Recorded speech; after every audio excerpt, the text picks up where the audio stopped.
오늘 함께 보실 말씀은 고린도전서 6장입니다. 고린도전서 6장 12절에서 17절까지의 말씀입니다. 신약성경 269페이지쯤에 있습니다. 고린도전서 6장 12절에서 17절입니다. 제가 봉독해 드리도록 하겠습니다. 모든 것이 내게 가하나 다 유익한 것이 아니요 모든 것이 내게 가하나 내가 아무에게든지 제재를 받지 아니하리라. 식물은 배를 위하고 배는 식물을 위하나 하나님이 이것저것 다 패하시리라. 몸은 음란을 위하지 않고 오직 주를 위하여 주는 몸을 위하시느니라. 하나님이 주를 다시 살리셨고 또한 그의 권능으로 우리를 다시 살리시리라. 너희 몸이 그리스도의 지체인 줄을 알지 못하느냐? 내가 그리스도의 지체를 가지고 창기의 지체를 만들겠느냐? 결코 그럴 수 없느니라. 창기와 합하는 자는 저와 한 몸인 줄 알지 못하느냐? 일러스되 둘이 한 육체가 된다 하셨나니 주와 합하는 자는 한 영이니라. 아멘. 기도하도록 하겠습니다. 은혜와 풍성하신 하나님, 오늘도 비가 오는 날씨 가운데에도 이 시간에 또 불러주셔서 주님 앞에 예배를 드립니다. 주께서 인도하여 주셨사오니 이 시간에도 하나님의 말씀을 통하여서 또 하나님의 뜻을 깨닫는 그런 시간 되게 하여 주십시고, 우리가 하나님의 말씀대로 살아간다는 것이 어떤 것인가를 다시 한 번 더 확인할 수 있는 그러한 시간들 되게 하여 주시옵소서. 예수님의 이름으로 기도드립니다. 아멘. 어떻게 보면 오늘 본문도 의외로 오늘 본문은 많이 좀 보셨을 거예요. 부분적으로. 왜냐하면 특히나 12절 같은 경우는 어떻게 해석을 해야 될까? 아니면 실제로 뭐 성경을 좀 이렇게 지키려고 하는 사람도 이 본문을 인용하고, 또 아니면 이 뭐 바울의 표현을 통하여서 좀 뭐라 그럴까요? 이렇게 좀 자유로움을 누리고자 하는 사람들도 이 본문을 인용하는 경우가 많이 있어요. 그래서 그런 면에서 좀 애매하다 이렇게 표현하기도 합니다. 그러니까 칼빈도 이 12절에 대해서는 그런 차원에서 참 이 본문은 애매한 표현이다라는 거죠. 근데 애매하게 된 이유는 어떤 면에서 보면 우리의 이 말씀을 대하는 자세라든지 아니면 그동안 가지고 있었던 본인들의 가치관, 그리고 고린도 교회를 우리가 이제 비유가 아니라 고린도 전서에서 나온 말씀이니까 고린도 교회를 생각하면서 할 때는 어떤 현 시대와의 타협을 이끌어내는 어떤 그런 방식으로서 이 말씀이 마치 이렇게 비춰질 수 있기 때문에 이제 그런 겁니다. 이제 그런 차원에서 쉽게 이해할 수 있을 것 같은데 그 문장이 참 어려워요.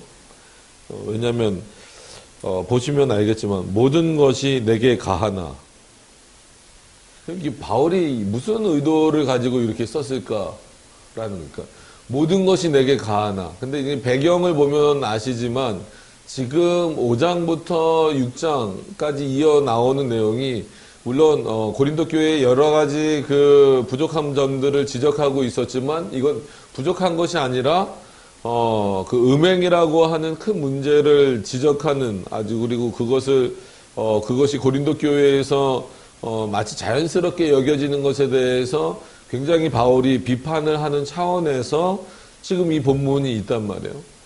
그렇기 때문에 범위를 좀 좁히면, 그러니까 범위를 넓히면 인간에게 주어진 자유가 잘못인가? 그러니까 이 물음까지 갈 수 있는 거예요. 그건 잘못은 아니라는 거예요. 그러니까 그 잘못을 가지고 하나님의 뜻을 범하는 것이 문제지, 하나님이 우리에게 자유를 주셨다라고 하는 사실을 부정해서는 안 된다라는 거죠. 그런 부분도 이제 어려워요. 그러니까 확대시키면 그런데 범위를 고린도 교회로 좁히고 이 본문 어쨌거나 5장부터 이어지는 이 6장의 내용 간에 또 그 범위를 좁히면 어쨌거나 음행에 대한 문제와 관련된 부분으로 연결시킬 수 있는데, 그러면 모든 것이 내게 가하나라는 표현을 바울이 어떤 의도로 썼을까 했을 때, 그럼 고린도 교인에게 다 열어줬는가? 너희들은 음행해도 괜찮다라고 열어준 건가?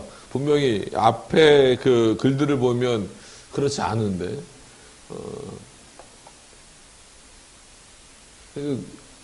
요거 한 번만 봐도 어려워요. 그래서 모든 것이 내게 가하나, 이제 덧붙여서 이 표현이 있으니까 이렇게 이 말이 나온 거구나라고 생각할 수는 있지만 그것도 조금 뭔가 설명하기에는 그러니까 다 모든 것이 내게 가하다라는 말을 다 설명하기에는 부족하다는 거예요. 왜냐하면 그 뒷말이 이렇게 나와 있죠. 뒷말씀이 다 유익한 것이 아니다. 그러면 이 유익의 기준을 어디다 두느냐에 따라서 사람마다 다 다를 수도 있어요. 시대마다 다 다를 수도 있고. 그러니까 이거를 오늘 본문에서는 이제 음행의 문제지만 음행의 문제도 약간 뭐 시대마다 다 다르게 생각할 수도 있고 어떤 그 배경, 그 국가의 배경이나 지역적 배경에 따라서 전부 다 달라질 수 있단 말이에요. 근데 그게 이제 또 유익의 문제로 가니까 다 유익한 것은 아니다. 그럼 뭐에 있어서 유익한 건 아닌가? 그러니까 어떤 유익을 말하는가에 있어서 어떤 내 그 말 그대로 뭐 육신적인 이 세상적인 즐거움에 대한 유익을 한정한 건가?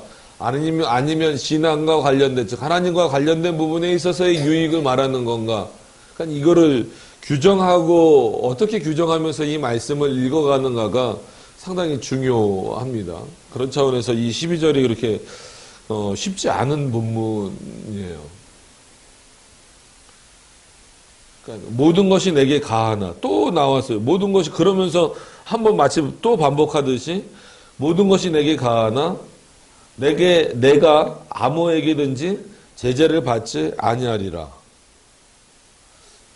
오히려 이렇게 표현했으면 모든 것이 너에게 가하지만 어떤 면에서는 아무리 가하다 할지라도 다른 사람으로 인하여서는 너가 이런 부분에 있어서는 제재를 받을 수 있다라고 그나마 표현을 하면 조금 날 텐데 제재를 받지 않는다는 거예요. 그럼 마치 이거는 방종으로 흘러가도 되는 것처럼 여겨질 수 있는 부분이에요. 그러니까 내 자유니까 말 그대로 모든 것이 가하는데 내가 아무에게든지 제재를 받을 수 있다라고 표현을 하면 내가 모든 것을 다 할 수 있지만 그것이 다른 사람에게 해가 될 수도 있고 다른 사람을 불편하게 만들 수도 있고 심지어 그것이 죄의 문제가 될 수도 있으니까 제재를 받을 수 있겠구나. 이렇게 우리가 이해를 할 수 있을 텐데 바울이 지금 그렇게 표현하지 않았어요. 모든 것이 가하나, 그러니까 두 번째입니다. 두 번째 12절에서 두 번째 모든 것이 가하나 내가 아무에게든지 제재를 받지 아니하리라. 이 12절을 그런 차원에서 참 우리가 해석을 잘 해내야 됩니다. 그러니까는 아까 말씀드린 대로 초반에 말씀드린 대로 이거를 자유의 문제로 해석을 하면 하나님 우리에게 부여하신 자유가 분명히 있어요.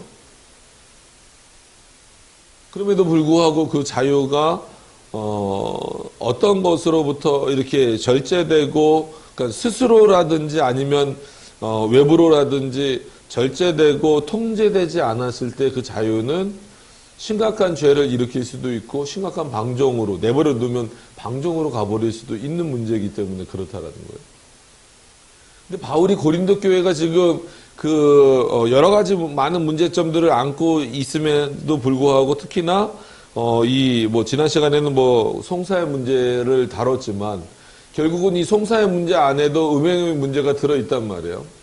지금 계속해서 그 문제를 바울이 비중 있게 다루고 있는 와중에 모든 것이 가하다라는 표현을 썼어요.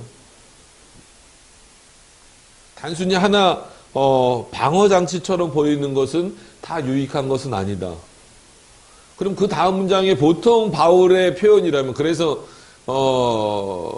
그 주석에서도 일반적인 바울의 글 같지 않다라는 거예요. 예를 들어서 일반적인 바울의 글이라면 모든 것이 너희들에게 가하나 유익하지 않다. 그러면 보통 다음 문장은 조금 더 강한 표현으로 나오거든요. 그러니까 모든 것이 가하나 제재를 받을 것이다. 하나님의 진노가 있을 것이다. 하나님의 판단이 있을 것이다.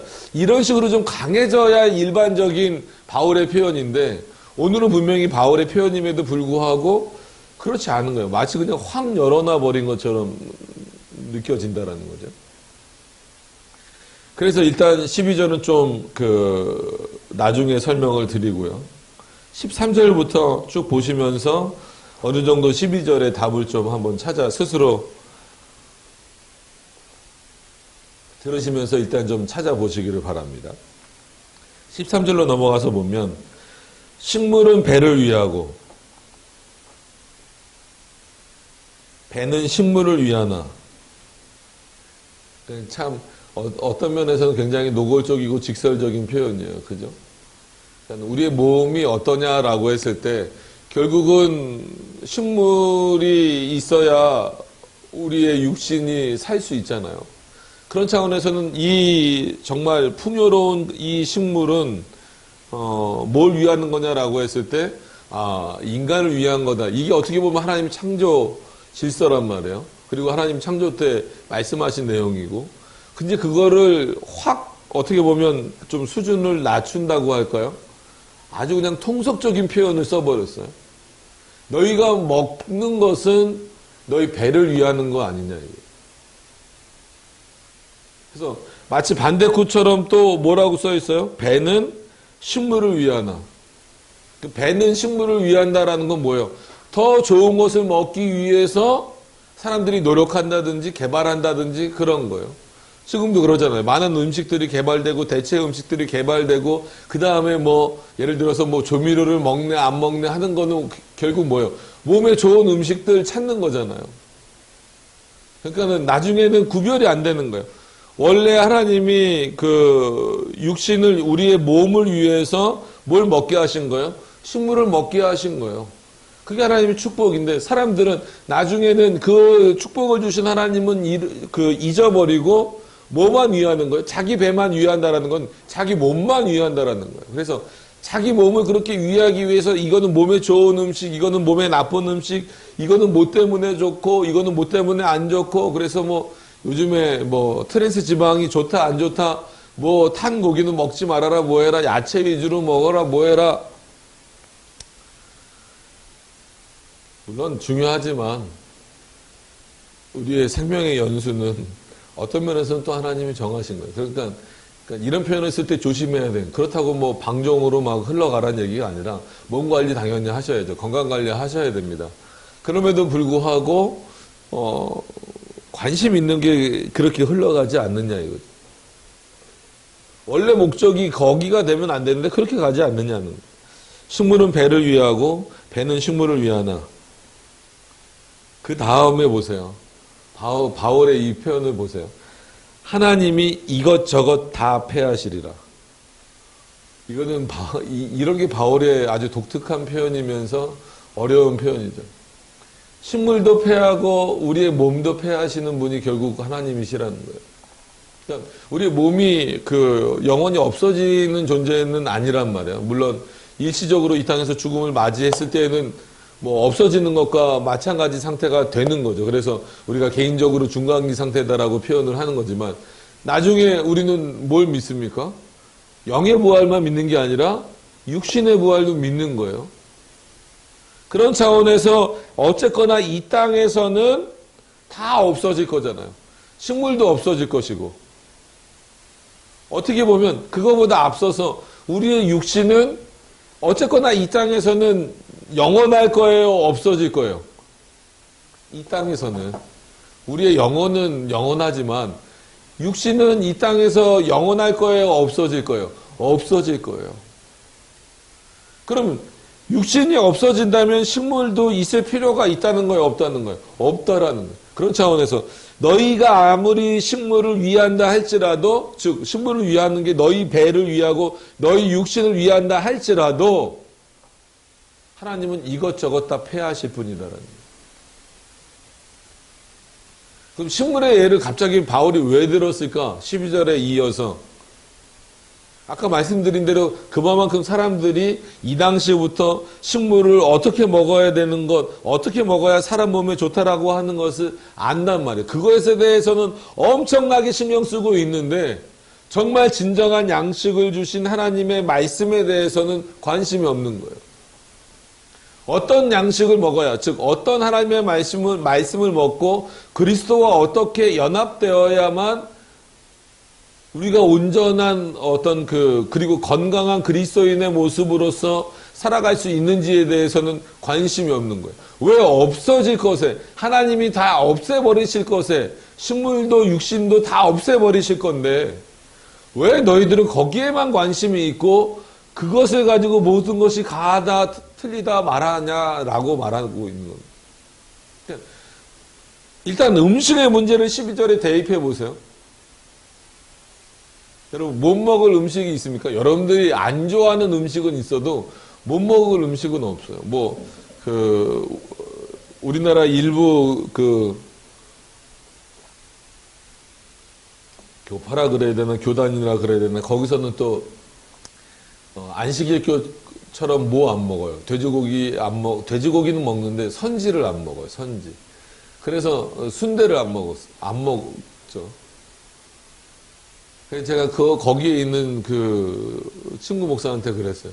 야, 요즘에 나오는 웬만한 순대는 다 선지는 안 들어가고 뭐만 들어가 있어요. 당면만 들어가 있잖아요. 그러니까 맘 놓고 먹으라고 얘기해도 안 먹더라고요.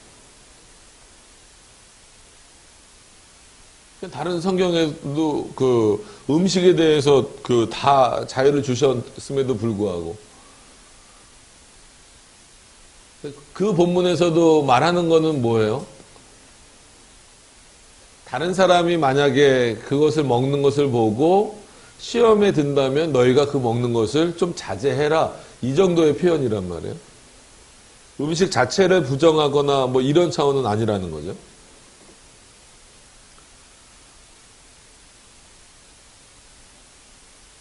그럼 여기서 말하는 게 뭘까? 이게 참 어려운 거예요. 그러면서 마치 이어지지 않는 표현과 같이 또 바울이 뭐라고 말하냐면 몸은 음란을 위하지 않고 오직 주를 위하여 주는 몸을 위하시느니라. 갑자기 전혀 다른 얘기 같지만 어떻게 보면 아주 낮춰놓은 상태에서 갑자기 높은 상태로 확 끌어올리시는 거예요. 결국은 이 배가 뭐예요? 육신이나 똑같잖아요. 근데 그 수준을 높여서 뭐라는 거예요? 몸은 음란을 위하지 않고. 그러니까 여기서 바울이 이 13절에서 몸은 음란을 위하지 않는다. 하나님이 그렇게 창조하지 않으셨다라는 것을 보면서 이 12절이 어디에다가 물론 지금은 여러 가지 의미로 해석을 할 수 있지만 이 고린도전서에서는 어디에다가 포커스를 두고 있구나, 음행의 문제에다가 포커스를 두고 있구나라고 하는 것을 알 수 있는 거예요. 그러니까 몸은 음란을 위하지 않고 오직 주를 위해야 된다는 거예요. 우리 몸이 그렇다라는 거예요. 하나님이 하나님이 창조하신 몸은 음란한 몸이 돼서는 안 된다라는 거죠. 그럼 이거는 결혼제도 자체를 부정하는 건 아니란 말이에요. 오히려 뭐만 확증시켜 놓는 거예요. 하나님이 허락하신 제도는 뭐밖에 없다? 결혼제도밖에 없다라는 거예요. 그 결혼제도 안에서 남녀가 한 몸이 되는 것, 그게 부부로서 하나가 된다라는 것, 그것을 제외한 모든 방식들은 한마디로 하나님이 허락하시지 않는 방식대로 그 몸을 쓰는 거다라는 거예요. 그럼 여기서 이 문장에서 알 수 있는 내용은 뭔가요? 이미 12절과 그래서 연결을 계속 시켜보라고 제가 말씀을 드리는 이유가 그겁니다. 고린도 지역에 있는 많은 사람들은 일반적으로 어떤 생각을 갖고 있는 거예요? 음행은 죄가 아니다라는 생각을 갖고 있는 거예요.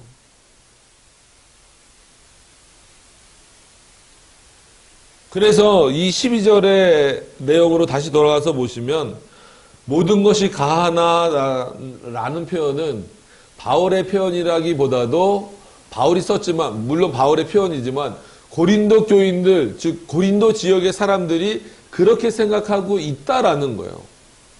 너희가 지금 그렇게 생각하고 있지 않느냐? 모든 것이 가하다라고 생각하지 않느냐? 특히 음행의 문제에 있어서 허용된 것처럼, 너희에게 자유가 주어진 것처럼 생각하고 있지 않느냐? 그것을 했을 때 조금 그냥 유익이 나에게 없을 정도다라고 생각할 뿐이지 그거를 죄라고 여기지 않지 않느냐라는 거죠. 그러면서 바울이 뭐라고 표현하냐면 몸은 음란을 위하지 않는다. 즉 하나님이 그렇게 창조하지 않으셨다라고 하는 거. 지금 시대도 어떻습니까? 내 몸이라고 생각하잖아요. 그러니까 내 몸이 더 나가서 또 말씀드릴 내용이지만 내 몸이 누구와 연합되어 있는, 그러니까 그리스도와의 연합, 하나님과의 연합이 영과의 연합으로만 생각하시면 안 된단 말이에요. 우리의 몸도 말 그대로 누구와 연합된 거예요? 그리스도와 연합된 거란 말이에요. 근데 마치 영혼과 육신을 분리해서 그래 영은 하나님과 연합되어 있으니까 그리스도와 연합되어 있으니까 괜찮겠지. 뭐 우리가 거룩해야지. 근데 육신이 그리스도와 연합됐겠어. 그러니까 내 마음대로 해도 괜찮겠지라는 생각을 내 몸이니까 라고 생각하는 거예요. 아니에요. 하나님 우리의 육신과 몸을, 그러니까 영혼과 몸을 다 창조하신 분이라면 실제 우리의 주인은 우리의 영혼의 주인뿐만 아니라 우리 육신의 주인도 하나님이시라는 거예요. 그리스도와 연합을 말할 때도 그리스도의 지체되었다라고 했을 때에는 우리들의 영혼만 그리스도의 지체의 모습으로서 비춰질 수가 없어요. 왜? 우리는 육신을 갖고 살아야 되니까. 육신을 갖고 살면서 그 지체됨의 모습을 보여야 되잖아요. 그런데 어떻게 너희 몸을 그 음란한 곳에 함부로 던져 놓을 수 있겠느냐라는 거죠. 그럴 수 없다. 그런 차원에서 하나님은 어떤 분이시다? 주는 몸을 위하시는 분이시다. 또 오해하면 안 되죠. 그럼 그리스도는 몸만 위하시는 분인가? 아니란 말이에요.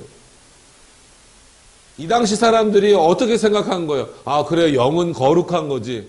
영은 하나님께 드려야지. 그럼에도 불구하고 몸은 누구 거다. 내 즐거움과 내 마음대로 사용해도 되는 것. 이 정도는 그냥 우리끼리 다 허용하는 문제. 허용해도 될 수, 이 정도까지는 괜찮지라고 여겨지는 그 모든 문제들이 하나님 앞에서는 뭐라고요? 몸은 음란을 위하지 않는다. 그리고 오히려 거꾸로 뭐라고요? 주는 몸을 위하시느니라. 여러분, 우리가 이 땅을 살아가면서 진짜 육신의 장막이라고 표현하기도 하고 여러 표현이 있지만 어쨌거나 육신의 죽음을 맛보기 이전까지는요, 이 몸을 벗어날 수가 없어요. 그죠? 여러분, 몸을 벗어나서 여러분들의 영혼만 따로 떨어져서 살 수 있어요? 존재할 수 있어요? 지금? 불가능하단 말이에요. 어떻게 보면, 그래서 우리가, 그 사람의 그러니까 겉모양을 본다라는 게, 세상적인 지위, 물질, 이런 거를 본다라는 게 아니라 그 사람의 어떤 예를 들어서 예배 드리는 자세라든지 아니면 평상시 그가 어떤 인격을 가졌다라든지 품행이 어떻다라든지 언행이 어떻다라든지 이런 것들을 보는 이유가 뭐예요? 그게 결국은 왜냐하면 영혼을 볼 수 없으니까. 하나님은 우리의 영혼을 보실 수 있어요. 근데 우리는 못 보잖아요. 거꾸로 뭐를 통해서 볼 수 있는 거예요? 그의 진짜 육신의 행동과 육신의 언행과 이런 것들을 통해서 그의 영혼이 이렇구나라고 하는 것을 볼 수 있다라는 거예요.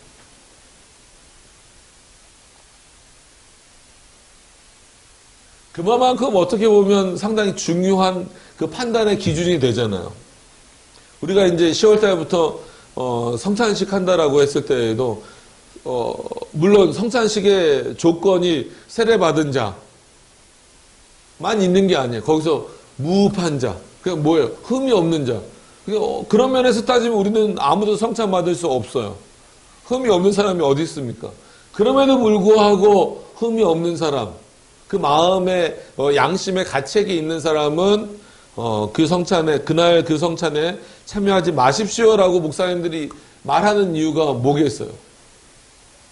우리가 이 땅을 어떻게 살아가고 있느냐.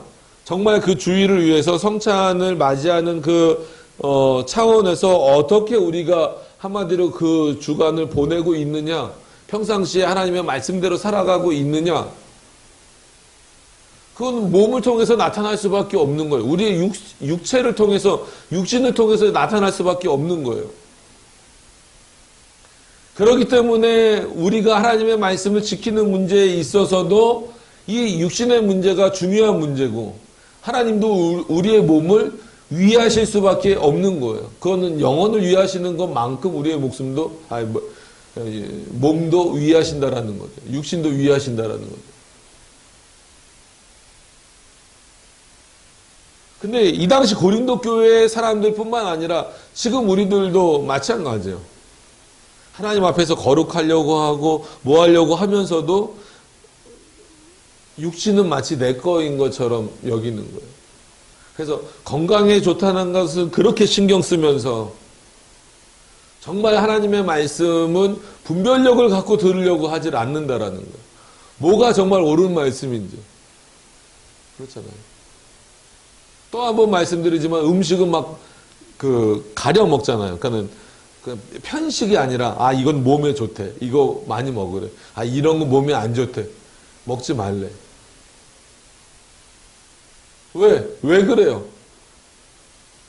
내 몸의 건강을 위해서. 근데 바울은 그걸 아예 그냥 확 낮춰버렸잖아요. 배라고 표현해버렸죠. 이거는 아주 1차원적인 표현이죠. 너가 배부르기 위해서 식물을 먹는 거 아니냐. 이렇게 말하는 거예요. 근데 하나님이 그거 다 없애실 거야. 식물도 없애실 거고 너의 몸도 없애실 거야. 그럼 너네는 뭘 위해서 살 건데?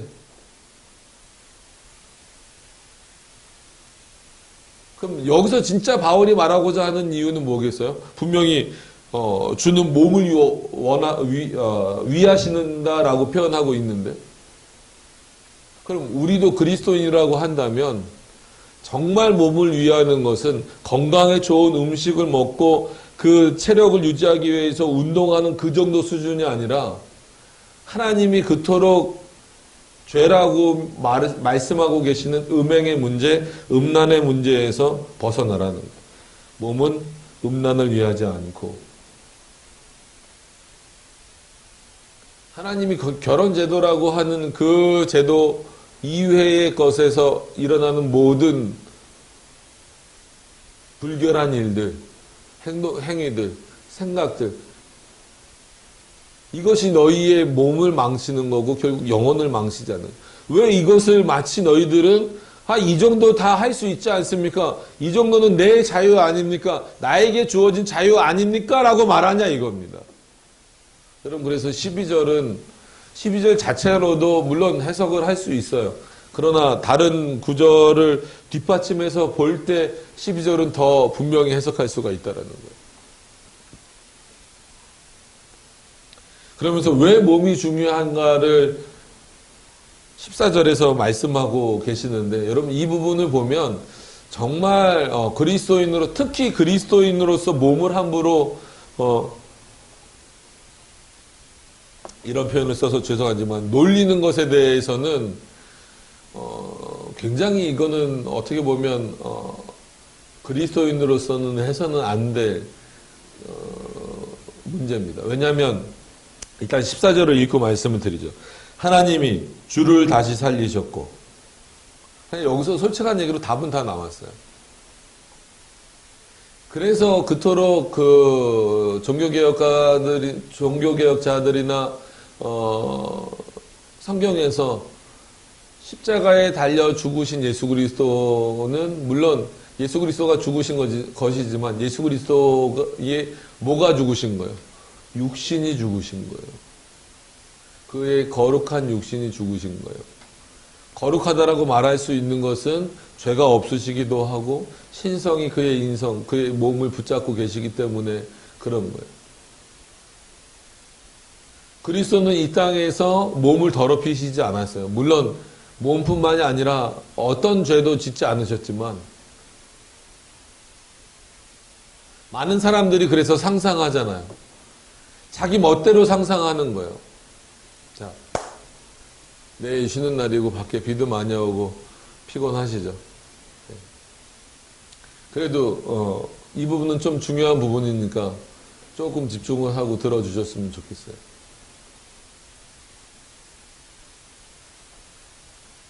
예수 그리스도는 분명히 죄가 없다라고 말하고 죄를 지을 수도 없다라고 우리가 계속 말하고 있음에도 불구하고 사람들은 어떤 상상력을 동원해요? 예수 그리스도도 죄를 졌을 것이다. 아주 나쁘게 말하는 사람들은 어떻게까지 말해요? 십자가에 죽기 전날 내가 총각으로 죽을 수 없다라고 말해서 생각해서 예수님이 마치 아주 음란한 파티를 즐기셨다라고 말하는 사람들도 있어요. 그래서 영화인지 책인지 그리스도의 마지막 유혹인가 그리스도의 그런 책도 있어요. 이게 사람의 일반적인 상상력이에요. 얼마나 무서운 일입니까? 그리스도의 몸이 십자가에 달려서 죽으셨어요. 근데 그 몸은 어떤 몸이에요? 우리를 살리기 위한 몸이에요. 그러기 위해서 그 몸은 이 땅에서 30년을 넘게 사셨어도 어떤 죄도 범하지 않도록 하신 몸이란 말이에요. 하나님이 그렇게 지켜주신 몸이란 말이에요.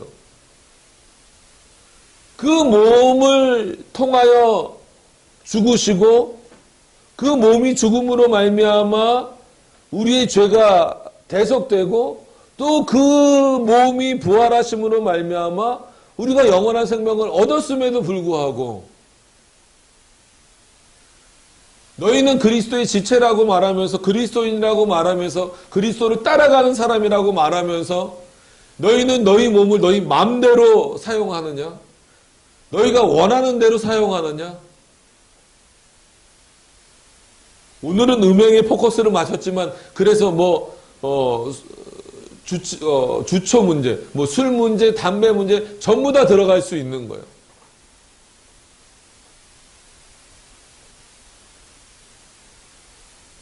내 몸이 아니에요.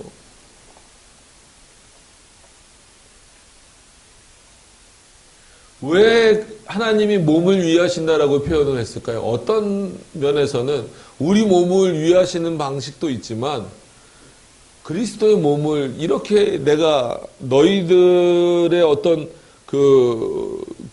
구원의 핵심이 되고 표상이 되고 나중에 부활의 표상이 되는 거잖아요. 그리스도가 신령한 몸으로 부활하셨으면 나중에 우리도 육신으로 분명히 부활할 텐데 어떤 몸으로 부활할 거예요?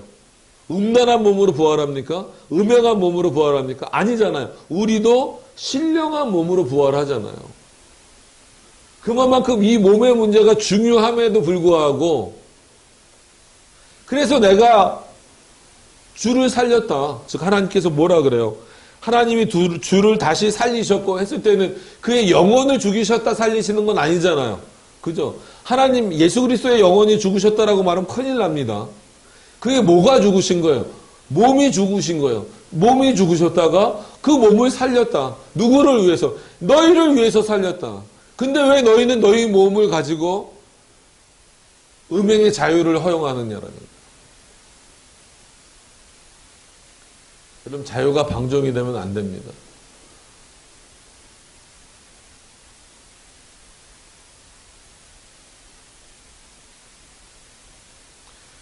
더 이어져서 보면 또한 그의 권능으로 우리를 다시 살리시리라. 뭘 살리시는 거예요? 여기 본문으로만 말하면 물론 영혼은 이미 살아났어요. 그죠? 영생은 얻은 거예요. 그리스도로 말미암아. 그럼 여기서 다시 살리시는 거는 뭐겠어요? 마지막 때에 우리 육신의 부활이란 말이에요. 그럼 몸이 아무것도 아닌 게 아니에요. 사람들이 너무 쉽게 생각하는 거예요. 그래서 그게 너무 극단적으로 나가면 너무나 외형적인 모습에서 주일날은 어떤 옷을 입어야 되고 뭐 해야 되고 그렇게 가지만 그것도 문제지만 말 그대로 주일날 진짜 어디 슈퍼 가듯이 슬리퍼나 찍찍 끌고 오면, 예전에 학생부 솔직한 얘기로 부교육자는요, 뭐에 민감하냐면 예배 인원에 민감할 수밖에 없어요. 왜냐하면 담임 목사님들이 그거에 신경 쓰니까. 뭐 목사님들마다 다르지만 어떤 목사님들은 매 주일마다 몇 명 나왔는지 이거를 보고 하는 거예요. 물론 그게 나쁘다 이거보다도 어떤 면에서는 몇 명 나왔는지보다도 정말 지금 어떻게 신앙으로 잘 교육되고 훈련되고 있는지를 좀 그 부교육자가 잘 한마디로 그 부서를 감당하고 있는지를 살펴야 되는데 몇 명 나왔어? 그래서 예를 들어서 뭐 50명 나왔어요. 그럼 많이 나왔네. 30명 나왔어. 그럼 왜 이렇게 줄었어? 이거에만 신경을 쓰는 거예요. 그런 목사님 밑에 있을 때에도 주일날 예배 드리러 오는데 한 거의 7, 8명이 어떻게 오냐면 슬리퍼에 맨발로 찍찍찍찍 오는 거예요. 여름에. 요즘엔 잘 안 신는데 옛날엔 그 쫄이라는 거 알죠? 이렇게 엄지발가락에 보면 딱 끼는 거. 다 돌려보냈어요. 다 신고 오든지 닦고 오든 머리도 그냥 막 새집진 듯 하고 오고. 추리닝에 반바지에 가관도 아니고. 그러니까 당연히 그날 저녁에 목사님 왜 이렇게 오늘 학생부 안 나왔냐고. 도대체 뭐 하냐는 거예요. 근데 말 그대로 그것만 신경 썼으면 그래 뭐 니들이 슬리퍼를 신고 왔던 뭘 했던 간에 새집 머리에다 새집을 짓고 오든 뭐 했던 간에 와서 앉아라. 그래야 한마디로 내가 목사님한테 혼나지 않는다. 근데 왜냐면 겉모양을 그렇게 하고 있는 경우는 대부분 토요일을 그렇게 어떻게 보면 주일을 준비하는 모습으로 잘 지내지 못했다라는 거예요.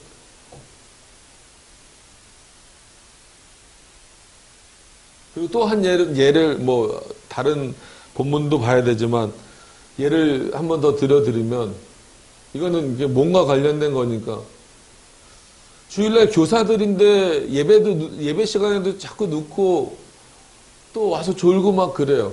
근데 한 명이 제보를 했어요. 목사님 토요일날 청년부 예배가 끝나면 애들이 집에 가는 게 아니라 저기 무슨 공원에 가서 거의 12시까지 농구하고 막 이런다는 거예요. 그래서 애들한테 얘기했어요. 청년부 애들한테. 끝나고 바로 집에 가서 일찍 자라. 그래야 너네들 대부분 뭐 유초등부가 됐건 학생부가 됐건 교사들이고 그런데 애들 앞에서 모범이 돼야지. 니네가 늦게 오고 아니면 와서도 졸고 그러면 그게 무슨 모범이 되겠냐. 토요일날 일찍 자라. 근데 그 다음 주에도 그렇게 말했는데도 토요일날 얘기했으니까 그 다음날 주일이죠. 여전히 그러는 거예요. 그래서 그 다음 주 토요일날 예배 끝나고 저 혼자 집에 가는 척하고 거의 집에 이제 뭐 다 왔다가 애들 눈에서 사라져야 되니까 왔다가 그 제보가 맞나 틀리나 보러 집에서 저도 다시 11시쯤에 출발했어요. 출발해서 애들이 그러니까 그때 교회 애들이 농구한다는 그 공원에 찾아가 봤더니 진짜 남자 청년들 10대 명이 거기서 농구하고 물론 술 마시고 있는 것보단 좋겠죠. 그러나 12시까지 농구하고 그때 집에 들어가서 그러니까 여자애들은 그것도 안 가고 거기서 막 박수치고 뭐 자네 뭐 지금 제가 이렇게 착하잖아요. 뭐 형제님 자매님하고 거기서는 진짜 좀 녹음되는 쌍 욕을 했어요. 하면서 거기서 막 농구공 집어 던지면서 아주 난리를 폈죠. 너네 같은 놈들은 교사의 자격이 없다고. 그래서 실제로 제가 맡았던 부서에서는 그러니까 제가 이제 청년부 말고 보통 뭐 2파트씩 맡았었으니까 제가 맡은 부서에서는 다른 부서까지는 어떻게 할 수 없어서 그냥 그 담당 교육자들한테 가면 얘기해주고 제가 맡은 부서에서는 교사에서 다 잘랐어요. 그러니까 선생님들이 왜 그러냐고 다른 선생님들이 안 된다. 이런 애들은 본인들이 아직 준비가 안 됐고 기본이 안 돼 있는 애들인데 안 된다고. 그래서 그런 얘기하는 거예요. 그러니까 이게 12절하고 연결이 되기 때문에 이 예를 들어요. 어떤 선생님 아니 애들이 술을 마셨어요. 뭐 진짜 나쁜 짓을 했어요. 그냥 모여서 밤까지 좀 이렇게 농구하다 보면 뭐 또 꼭 이러니까 농구가 좀 나쁜 운동처럼 보이는데 그게 농구가 나쁘다는 건 아니에요. 농구하다 보면 늦게 할 수도 있지. 아니 그것도 이해 못 하십니까? 이해 못 해요. 그런 사고가 결국은 어디로 가는 거예요? 이 정도는 괜찮겠지. 그건 나에게 주어진 자유인데, 이 시간은 나에게 주어졌는데, 어떡하든 교회만 가면 될 거 아니야. 여러분, 이거는 주인은 안식일은 그렇게 지키는 게 아닙니다. 더불어서, 안식일을 그렇게 지키지 말아야 되기 위해서는 우리가 그렇게 지키지 않기 위해서 내 몸이 피곤하다면 토요일 날 일찍 자고, 아프다면 병원 갔다 오고, 저도 늘 말씀드리잖아요. 저도 몸 상태가 안 좋기 때문에 웬만하면 토요일 날 안 움직이려고 그래요. 왜요? 저편하려고? 아니요. 주일날 그나마 최상의 컨디션으로 있으려고. 단순히 내 몸은 내 몸이 아니라 뭘 해야 되니까? 하나님의 말씀을 전해야 되는 몸이니까. 스피커가 돼야 된다라고 제 스스로가 말씀드렸잖아요.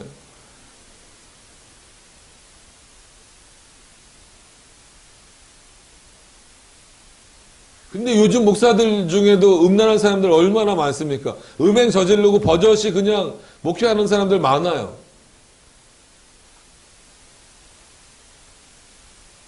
세상을 바라보기 이전에 뭐 신문 기사 봤더니 뭐 그런 어떤 성범죄나 이런 것들을 저질렀던 교사들이 원래 원스트라이크 아웃제잖아요. 그런 것들은.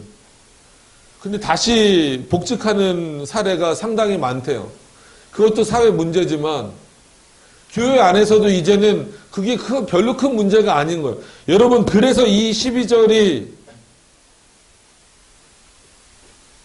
역설적인 의미로서 정말 중요한 의미입니다. 모든 것이 내게 가하나. 그래? 이건 바울이 이렇게 했지만 누구의 물음이라고요? 고린도 교인들의 물음을 바울이 대신 물어주는 거예요. 유익하지 않은 정도다. 정말 그렇냐? 모든 것이 가하니까 너희에게는 제재를 받지 않는다? 너희는 제재를 받지 않는다? 정말 그러냐?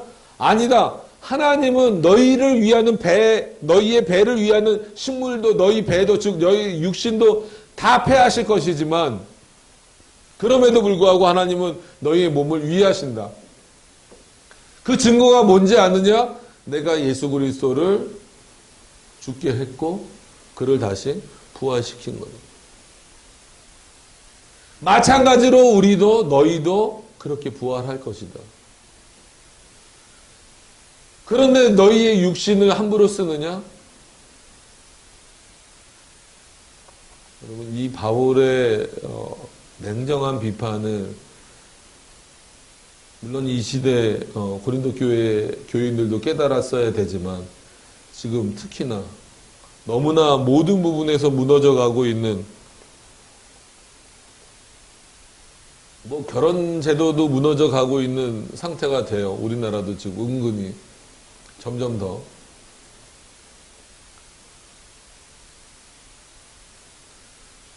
그것을 죄라고 말하는 것에 대하여서 주저주저하는 시대가 됐어요.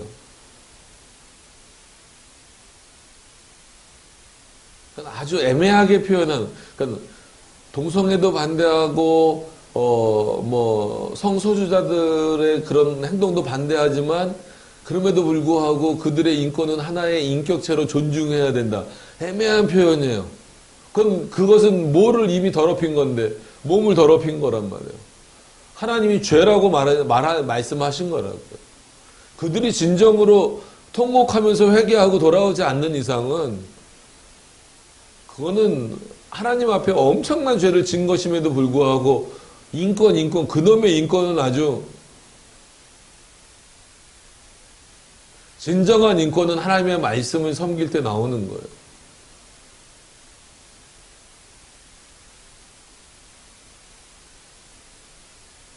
함부로 몸을 굴리고 함부로 몸을 사용하는 사람들에게 무슨 인권을 갖다 붙입니까? 왜냐면 바울이 더 끌고 올라가요. 보세요. 15절에 보면 너희 몸이, 자 15절 다 같이 한번 읽어볼까요? 이게 정말 너무 극단적인 표현은 15절 16절 너무 극단적인 표현을 바울이 써요. 자 15절 16절입니다. 다 같이 한번 읽습니다. 시작. 너희 몸이 그리스도의 지체인 줄을 알지 못하느냐? 내가 그리스도의 지체를 가지고 창기의 지체를 만들겠느냐? 결코 그럴 수 없느니라. 창기와 합하는 자는 저와 한 몸인 줄을 알지 못하느냐? 일러스되 둘이 한 육체가 된다 하셨나니. 너무 극단적인 표현이죠. 예수 그리스도와 한 몸이 되느냐? 창기와 한 몸이 되느냐? 감히 비교 대상이 될 수 없는 수준이에요. 근데 지금 바울이 같이 비교하고 있잖아요. 이런 비유는 비유이면서 실제 고린도 교회에 무슨 일이 벌어지고 있다는 거예요. 그 음행을 눈 감아주고 있는 일이 벌어지고 있고 12절에 있는 일처럼 그거 내 마음 아닙니까? 내 자유 아닙니까? 모든 것이 다 가하지 않습니까? 라고 말하는 너희들은 그리스도와 연합됐다라고 입으로는 말하면서 실제로는 너희 몸은 창기와 연합되지 않았느냐라는 거예요. 이런 말씀을 듣고도 못 깨달으면 미안하지만 양심의 화인을 맞은 거랑 똑같은 겁니다.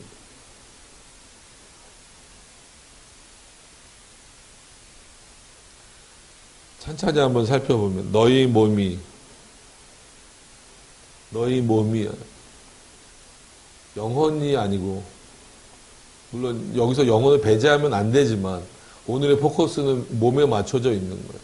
너희 몸이 그리스도의 지체인 줄을 알지 못하느냐. 그러니까 대부분 사람들이 어디까지는 알고 있다는 거예요. 아, 우리가 그리스도와 연합했다라는 것이 한마디로 신앙으로 우리의 영적인 연합. 그래서 그리스도와의 신비로운 연합을 마치 영적인 연합으로만 생각하는 경우가 많아요. 지금도 그런 경우가 많아요. 그렇게 표현하는 경우도 많고 아니에요. 그리스도와의 신비로운 연합은 영육의 연합입니다. 아시겠어요? 왜냐하면 실제로 지금도 그리스도는 어떤 몸으로 계세요? 신비로운 몸으로 계시는 거예요. 그죠? 영으로만 계신 게 아닙니다. 그러니까 성부와 성령은 지금도 영으로 계시는 거예요. 언제나 영으로 계시지만 성자 하나님은 즉 예수 그리스도는 성육신 하신 이후부터는 영과 육신을 같이 갖고 계신 분이에요. 그렇기 때문에 그리스도와 연합됐다라고 했을 때에는 영혼만 연합됐다라고 표현하면 안 됩니다. 우리의 몸도 그리스도와 연합된 거예요. 잊어버리시면 안 돼요. 너희 몸이 그리스도의 지체인 줄을 알지 못하느냐. 이거는 바꿔 말하면 뭐예요? 너희들은 충분히 알고 있다. 근데 실제 생활을 들여다보니까 알지 못하는 자들과 같이 살아가고 있다라는 거. 모르고 짓는 죄보다 알고 짓는 죄가 이건 더 큰 거잖아요.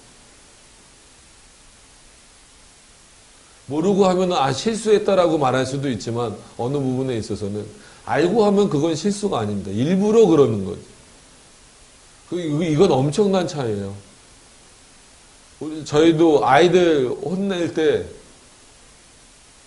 얘가 실수를 한 건지 그러니까 예를 들어서 눈앞에 이제 물컵이 보이니까 물컵으로 예를 들면 물컵이 있는 거를 모르고 쳐서 흘렸으면 괜찮아 그렇게 표현을 합니다. 근데 분명히 물컵이 있다라는 것을 인식한 거를 누가 봐도 알아요. 그런데 그냥 자기 혼자 막 한마디로 막 그냥 흥에 겨워서 막 이렇게 하다가 딱 쳐버리면 그거는 어떤 면에서는 실수라기보다도 일부러요. 그때는 혼나는 거예요. 똑같은 행동을 했음에도 불구하고 이 물컵이 있다는 것을 인지하지 못하고 쓰러뜨려서 물을 흘리면 괜찮다라고 말하지만 이게 여기 있다라는 것을 알면서도 뭐 일부러 가서 장난기 많은 애들은 펑차기도 합니다. 실제로 그래요. 그럼 그건 일부러 그런 거예요. 그건 실수가 아니죠. 그럼 음행의 문제는 이건 실수도 죄입니다. 근데 그리스도와 연합했다라는 것을 알면서도 저지른다면 너희는 그건 일부러다라는 거예요. 그래 놓고서 너희가 어떻게 너희들 입으로 그리스도와 연합됐다라고 말할 수 있느냐는 거예요. 내가 그리스도의 지체를 가지고 창기의 지체를 만들겠느냐. 너무 극단적인 표현인 것 같지만 실제적인 표현이에요. 그리스도인들이 음행에 빠져 있고 음란에 빠져 있으면 그건 창기와 연합한 거지 너희가 그리스도와 연합한 거냐라고 충분히 말을 할 수 있는 거예요. 지금도.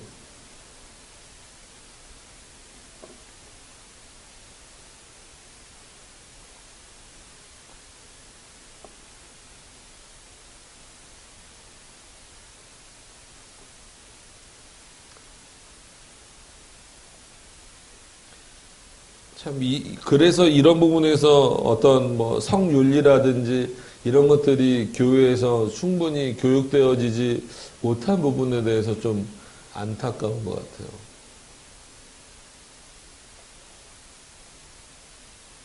뭐 낙태 문제라든지 참 여기서도 다 그런 요 한 구절을 그런 기독교 윤리와 연결시켜서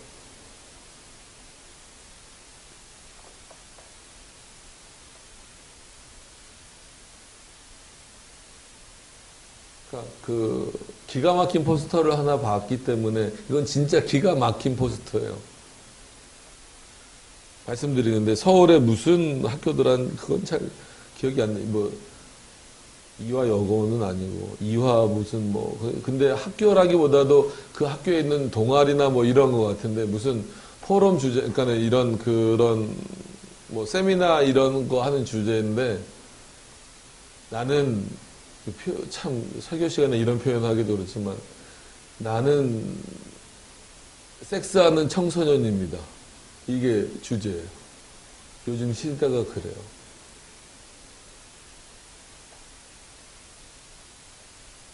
그게 자연스러워지는 거예요. 그래서 어떤 윤리학자들은 이제 우리도 인식이 바뀌어야 됩니다.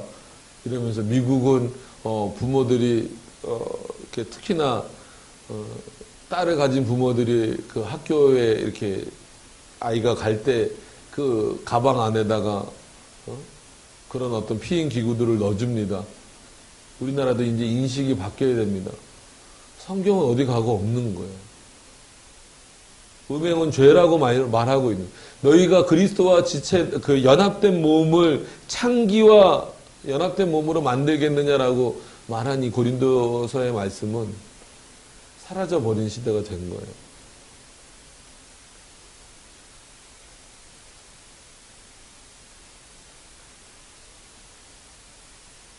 창기의 지체를 만들겠느냐? 결코 그럴 수 없느니라. 창기와 합하는 자는 저와 한 몸인 줄 알지 못하느냐. 즉 음란을 범한 자는 너희는 음란한 것과 합한 하나다. 라는 거죠. 일렀을 때 둘이 한 육체가 된다 하셨습니다. 둘이 한 육체가 된다라는 것은 창세기에도 나오는 거예요. 이거는 어떤 의미에서는 굉장히 그 거룩하고 신성한 표현입니다. 그래서 결혼은 어떻게 보면 하나님이 허락하신 그 중요한 제도예요. 그래서 우리가 분명히 결혼식 때에도 우리 그리스도인들은 결혼식보다도 결혼 예배가 더 합당한 거예요. 표현 자체도. 결혼식이라기보다도.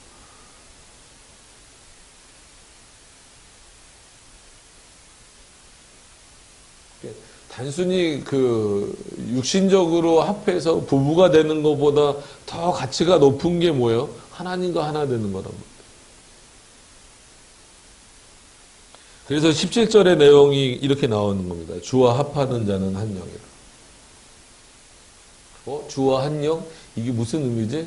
하나님과 똑같이 된다는 건가? 아니에요. 하나님과 연합된 자라는 의미의 표현이죠. 하나님과 연합된 자는 자기의 영혼뿐만 아니라 자기의 육신도 그렇게 함부로 놀릴 수 없다라는 거예요. 어떻게 그럴 수 있느냐? 그리고 어떻게 그렇게 해놓고서 너희가 그리스도와 연합된 자라고 말하고 그리스도와 주와 한 영이라고 말하고 하나님과 한 영이라고 말할 수 있는 이건 불가능한 일이다라는 거예요.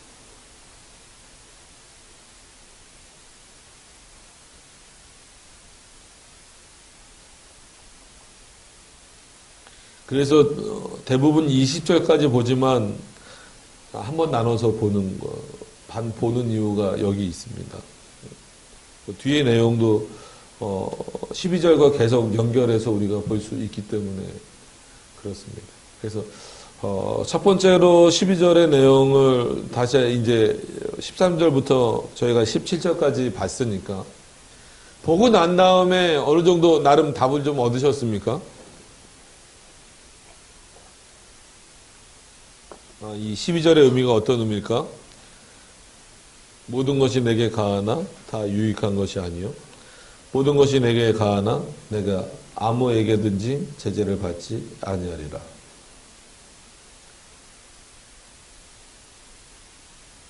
이거는 어떤 의미에서 보면 고린도 시대를 반영하는 바울의 역설적인 표현입니다.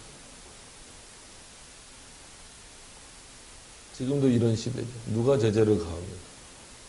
내 몸 갖고 내가 쓴다는 거예요.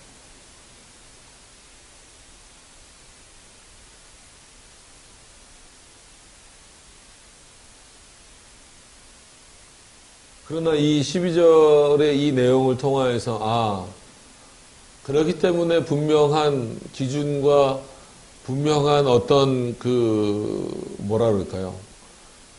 가르침과 그런 내용들이 없으면 인간은 결국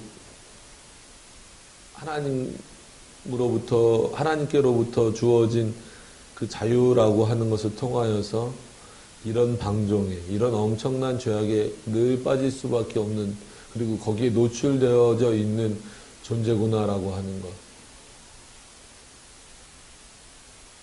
겨우 그냥 위하는 게 썩어 없어질 것. 하나님이 하나도 남기시지 않고 없애실 것에만 신경 쓰고 있는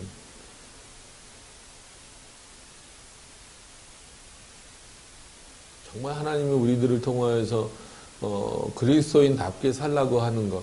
그래서 설교 초반쯤에 말씀드렸던 겉으로 우리가 판단할 수 있는 그 내용은 뭐예요? 그가 거룩한지 아닌지 결국은 그의 행실을 보고 그의 몸을 보고 판단할 수밖에 없는 거예요. 그러니까는 그 몸을 본다는 게 몸을 어떻게 다 보겠어요? 그의 행동이나 언행이나 이런 걸 보고 판단할 수밖에 없는 겁니다. 그게 정확한 판단은 아니라 할지라도 어느 정도는 하나님도 그것을 보고 판단하게 하실 수밖에 없었어요. 판단을 하라고 하신 거고. 그래서 우리가 예배를 드릴 때는 화려하게 이렇게 입고 오는 것도 그렇지만, 그래서 아담하라 이런 표현이 나오는 이유도 거기에 합당하게 하라는 거죠. 넥타이 매고 이러고 있으면 솔직히 되게 불편해요. 그래서 이렇게 천주교 사제들처럼 그런 옷 있잖아요. 뭐죠? 그걸 뭐라 그래요? 이렇게 여기 십자가 마크 있고 여기 넥타이 안.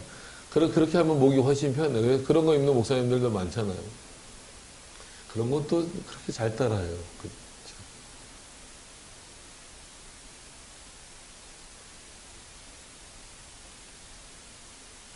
여러분, 우리가 진정한 어떤 성화의 과정과 거룩함의 그 과정을 이렇게 진행해 나가기 위해서는 영혼과 육신이 분리될 수 없는 상태에 있는 우리들이 거룩을 향해 간다라고 했을 때에는 단순히 지적으로 하나님의 말씀을 쌓아가고 진짜 일명 영적으로 정말 하나님과 깊은 교제를 나누고 기도하고 이런 것들만 가지고 거룩함에 들어갈 수는 없어요. 어떤 면에서는 더 도드라지게 지금 우리가 살아가면서 드러날 수밖에 없는 것은 우리 몸의 문제라는 거예요.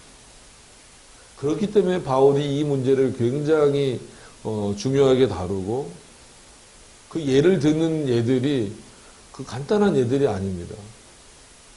직접 인용 내용은 나오지 않지만 창세기의 그런 내용들을 그 결혼의 내용들을 끌고 나오는 내용들도 있고 그래요. 그런 내용들을 여러분들이 보시면 바울이 이 본문을 이 본문을 쓰면서 얼마나 심혈을 기울여서 지금 이 당시 유대인들 아니면 이 당시 특히나 고린도 교인들이라고 말하는 그 사람들에게 있는 문제점들이 뭔가에 대해서 지금 아주 집중적으로 아주 더 깊이 끝날 것 같은데 또 그 문제를 제기하고 끝날 것 같은데 또 그 문제를 제기하는 그 이유가 뭐냐면 그만큼 그 죄가 팽배해졌다라는 거예요.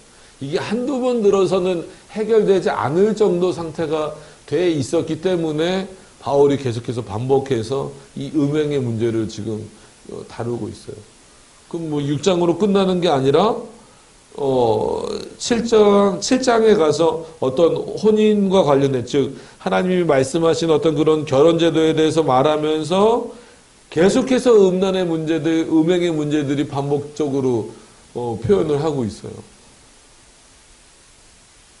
그만큼 바울이 초반부에서 그러니까는 고린도전서의 그 초반부에서 이 부분을 중요하게 여기고 있고 중요하게 다루고 있다라고 하는 것은 어떤 면에서는 지금도 우리가 놓치고 있는 부분이에요. 그래서 최소한 여기 계신 여러분들은 그런 육신적인 음행에 빠진 분들은 없다고 봐요. 없어야 되고 없다고 봐요. 그러면 우리에게 적용될 수 있는 내용이 뭘까라고 했을 때 그럼 나는 괜찮네. 우리는 괜찮네.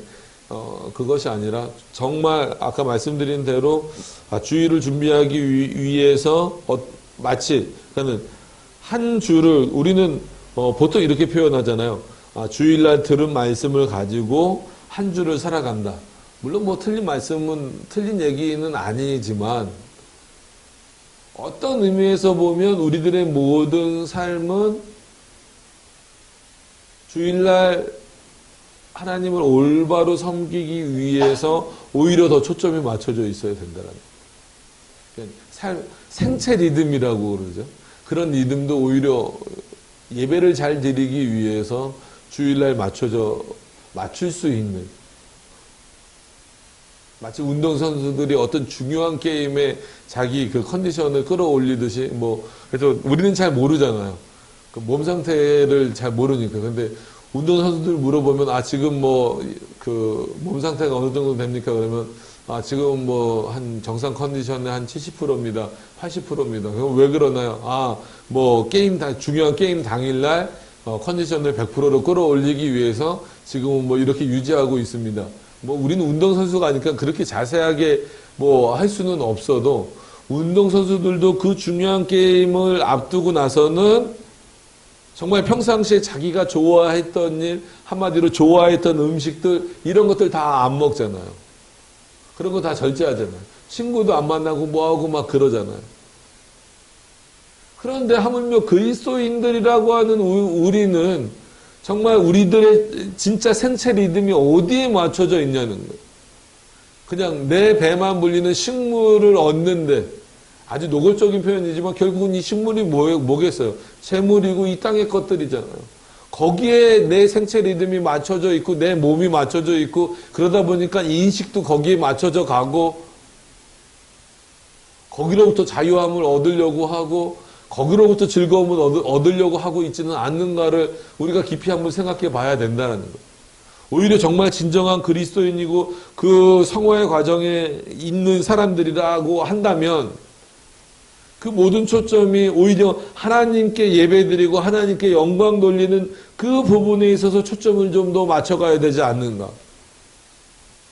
그 외에 잡다한 것들은 좀 이렇게 뒤로 밀어놔야 되지 않는가? 아니면 과감하게 딱 끊고 절제해야 되지 않는가?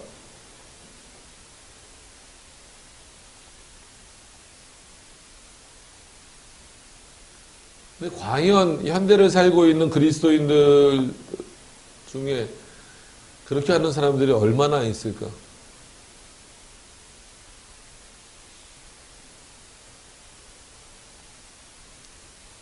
주일날 아침이 돼서야 부랴부랴 오늘 교회 가는 날이지 하고 마치 그냥 성경책에 묻은 먼지 툭툭 털고 그냥 나와서 허겁지겁 예배 드리고 그냥 또 가서 아무 생각 없이 일주일 동안 모든 것이 가하니까 그냥 내 마음대로 살다가 내일 주일이지.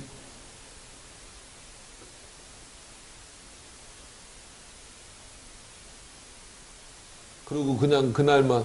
그래서 이것도 어느 안수 집사님한테 직접 들은 거예요.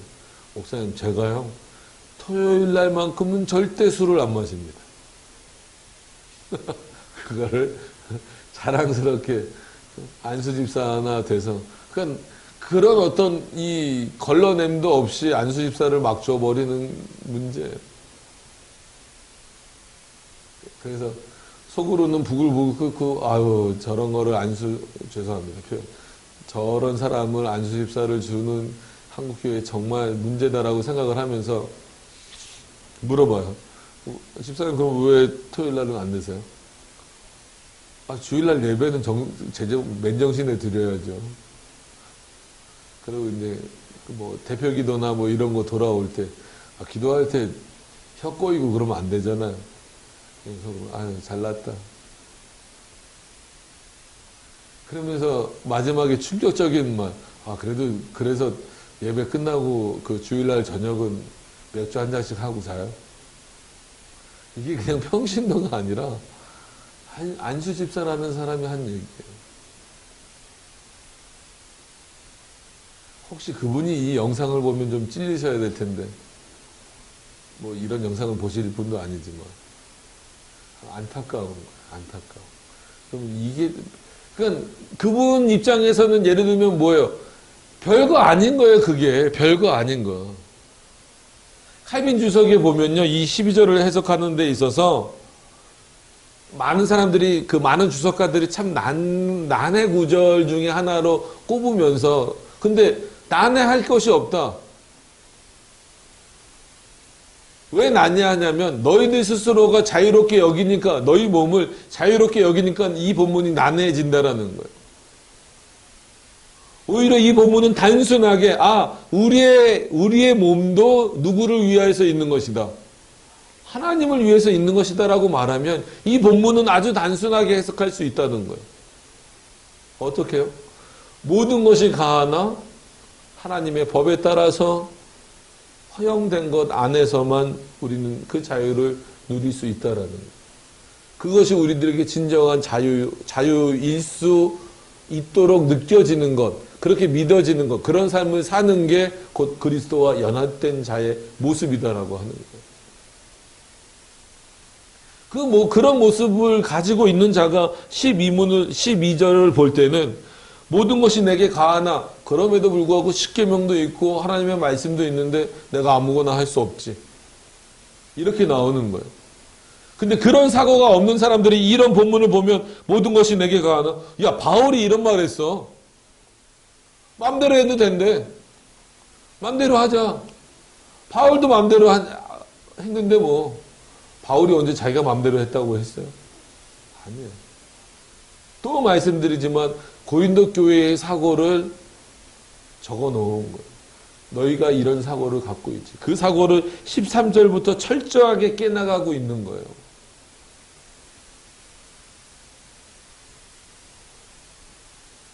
그러면서 오늘 말씀의 마지막 절인 17절에서 주와 합하는 자는 한 영이니라. 여러분, 우리가 그리스도와 한 영이 되잖아요. 그죠? 그리스도의 지체로서 그 지체를 더럽히는 일을 하면 안 되잖아요. 우리가 손 더러워지면 손 닦고, 발 더러워지면 발 닦잖아요.